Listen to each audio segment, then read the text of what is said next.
Holidays-nale, adu namma GT Holidays da. GT Holidays, South India's #1 travel brand.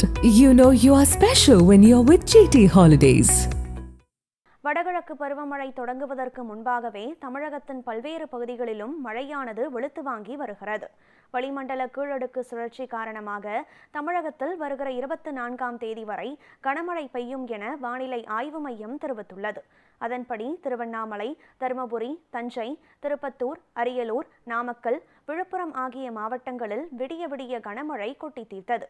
Dharmapuri மாவட்டத்தில் பெய்த கனமழையால் ஒகேனக்கல் காவிரி ஆற்றிற்கு வரும் நீரின் வரத்து வினாடிக்கு 8000 கன அடியாக அதிகரித்துள்ளது.